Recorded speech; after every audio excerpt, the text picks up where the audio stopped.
Imagine a man who was so consumed by the pursuit of truth that he forgot to eat, forgot to sleep, forgot to bathe, and wandered through his rooms in a state of complete absorption, his mind so full of the secrets of the universe that the physical world ceased to exist for him. Now imagine that this man, the greatest scientist who ever lived, was also a man who believed in alchemy, who spent countless hours trying to turn lead into gold, who wrote more about theology than about physics, and who died a virgin, consumed by a rage so deep that he spent his final years trying to destroy his rivals. This was Isaac Newton, the man who unlocked the secrets of gravity, who invented calculus, who revolutionized our understanding of light and color, and who, in the process, became one of the most feared, hated, and revered figures in human history. But here is what most people do not realize about Isaac Newton. The man who revealed the laws that govern the universe was a man who could not govern his own soul.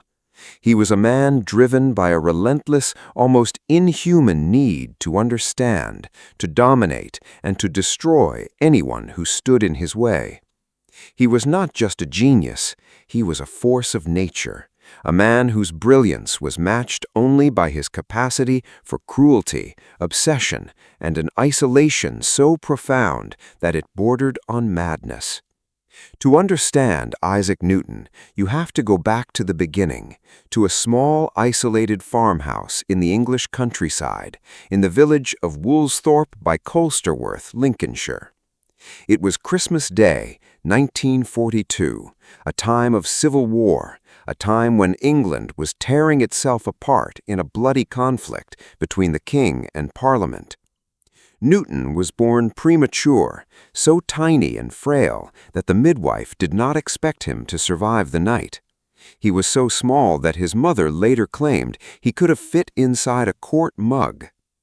His father, also named Isaac, had died 3 months before his birth, leaving his mother, Hannah Askow, a widow struggling to manage the farm and raise 3 children.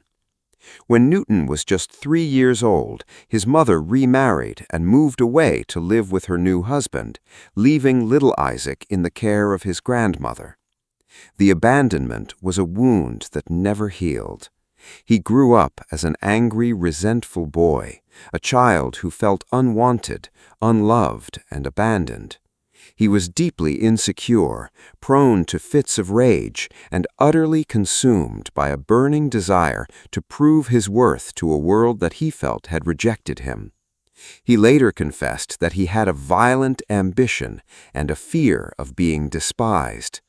The rejection he suffered at his mother's hands would define his entire life and career. Newton was sent to the local grammar school in Grantham, where he was a mediocre student. He was not exceptional. He was not the boy wonder. He was, however, a boy with an insatiable curiosity. He spent his spare time building mechanical contraptions, windmills, water clocks, sundials. He carved a miniature working windmill and attached a mouse to a treadmill to power it. He was already demonstrating a talent for engineering and a fascination with the hidden forces of the natural world. He was also a violent boy. He once threatened to burn down his school and set fire to the headmaster's house. His anger was a constant presence, a simmering rage that he barely kept in check. He was, by all accounts, a difficult child. He did not suffer fools gladly. He was competitive, obsessive, and driven by a pathological need to be recognized as the best. His mother, who had returned to the farm after the death of her second husband, wanted him to take over the family farm. Newton was not interested. He was a terrible farmer. He preferred to read, to draw, to build, and to watch the stars. His mother eventually relented and sent him back to school to prepare for Cambridge University. In 1661, at the age of 18, Newton entered Trinity College, Cambridge.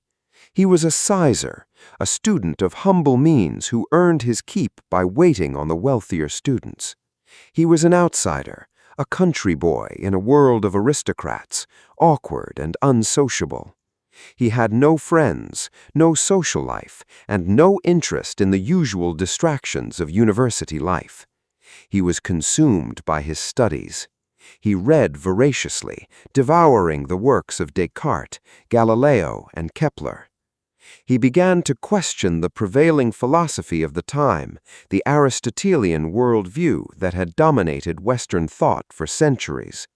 He was particularly fascinated by the nature of light and the problem of motion. He spent hours alone in his room, conducting experiments, filling notebooks with his observations and his theories. He was a man possessed. He did not sleep, he did not eat, and he was often found wandering the campus late at night, his mind in a world far beyond the walls of Cambridge. The year 1665 was a turning point. The Great Plague of London forced the university to close, and Newton returned to his family farm in Woolsthorpe.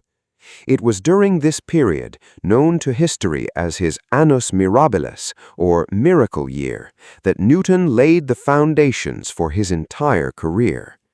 Isolated, alone, and with nothing but his own thoughts, he began to develop his theories of calculus, optics, and gravitation. It was in the gardens of his childhood home that he famously watched an apple fall from a tree and began to consider the nature of gravity. Did the same force that pulled the apple to the ground also pull the moon towards the earth? The question consumed him. He spent months calculating the force of gravity required to keep the moon in orbit. He was forced to abandon his work when his calculations did not match the available data, a decision that would delay his publication of his theory by more than 2 decades. But the seeds of his revolutionary discoveries had been planted. He was not a student anymore. He was a scientist, a man who was beginning to see the world in a new and terrifying light. He was beginning to understand that the universe was governed by a set of universal laws, laws that could be expressed in mathematical terms. When Newton returned to Cambridge, he was a changed man. He was now a fellow of the university, a man of considerable intellectual reputation.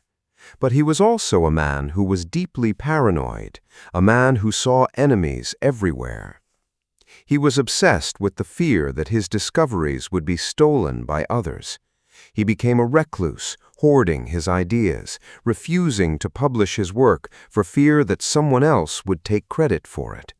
He was a man who was driven by the pursuit of truth, but he was also driven by a pathological need for recognition. He needed to be the first, the best, the only. He was a man who could not bear the thought of being second. The publication of his masterpiece, the Principia Mathematica, in 1687, established him as the preeminent scientist of the age.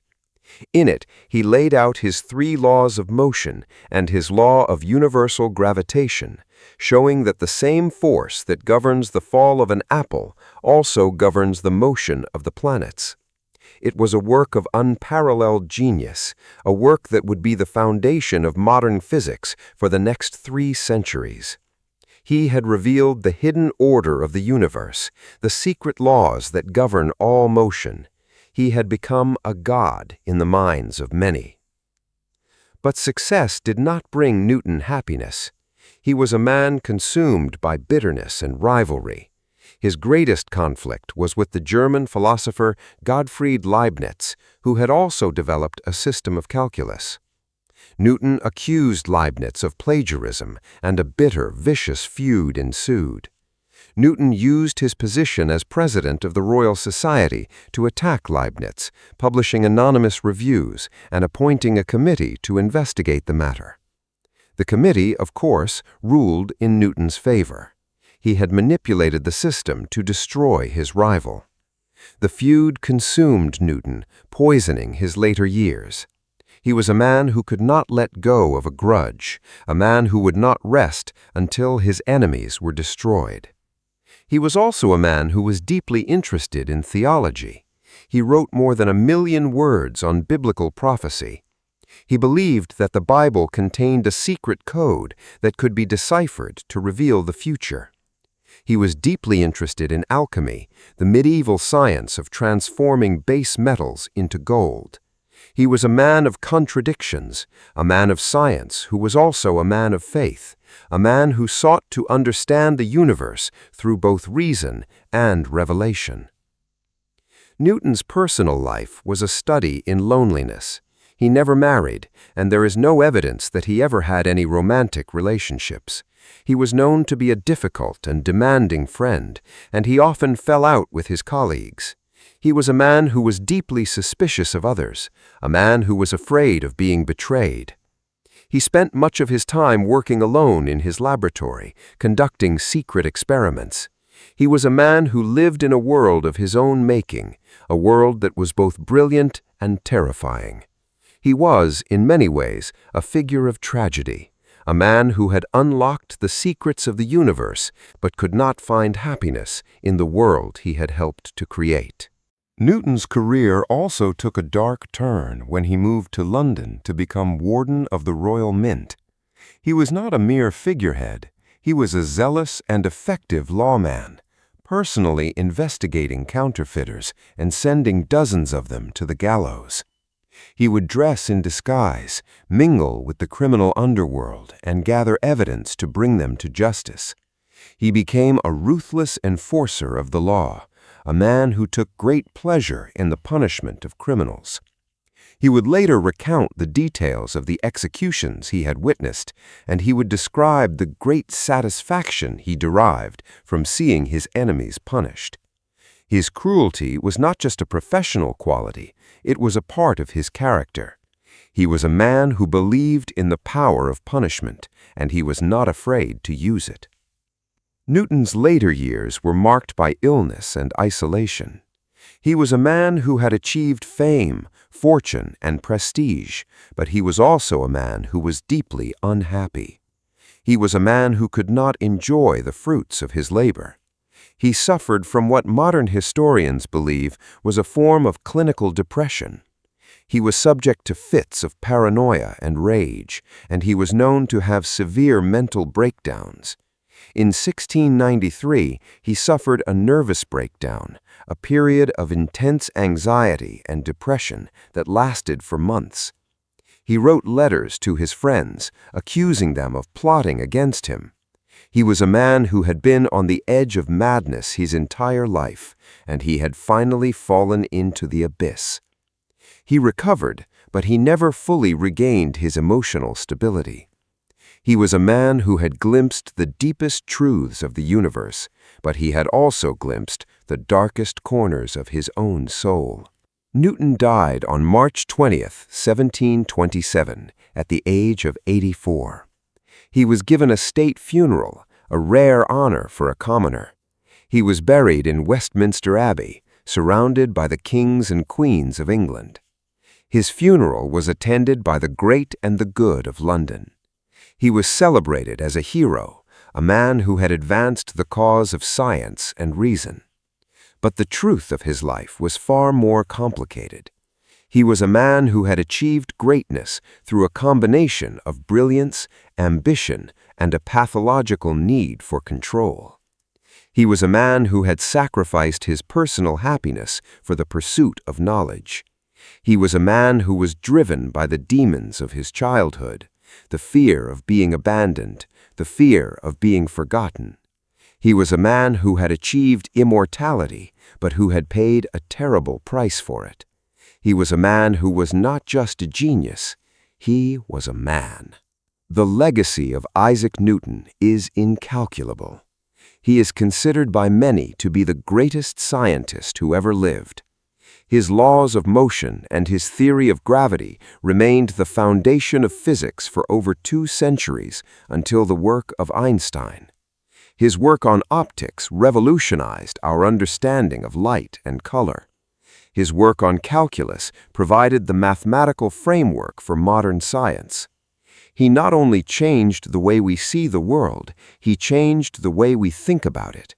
He showed that the universe is a rational place, governed by laws that can be understood through the power of reason.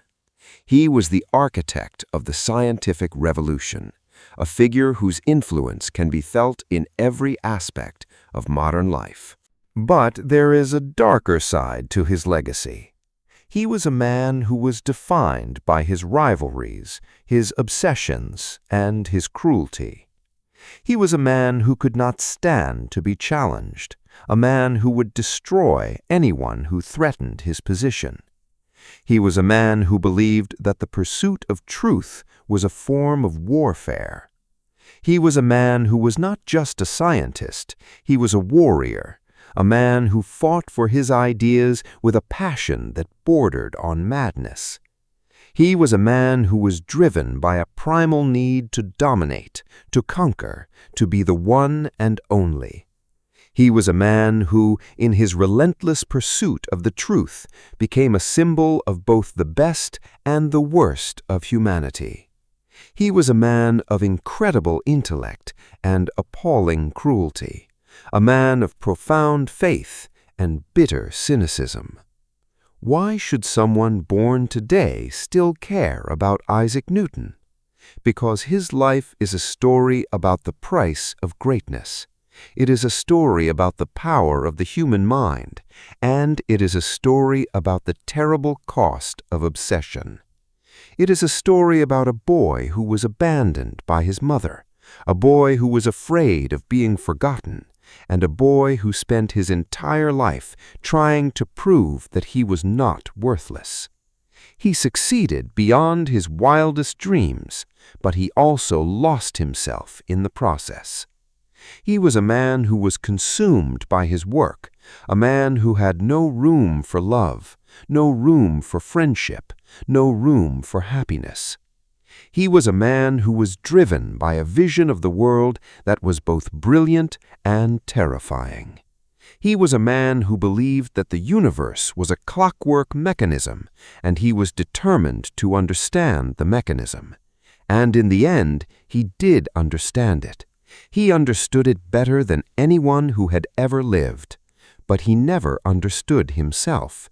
He never understood why he could not be happy, why he could not be loved, why he could not be at peace. He was a man who unlocked the secrets of the cosmos, but he could never unlock the secrets of his own heart. Newton is a reminder that genius is not a blessing. It is a burden, a curse that can consume the soul. He is a reminder that the pursuit of knowledge is a noble endeavor, but it is not the only thing that matters. He is a reminder that the greatest minds are often the most troubled, the most broken, the most alone. He is a reminder that the universe is a place of wonder, but it is also a place of mystery, a place that we will never fully understand. He was a man who changed the world, but he could never change himself. He was a man who was both a genius and a monster, a man who was loved and hated, a man who was celebrated and reviled. He was, in the end, a man, and that is the greatest legacy of all.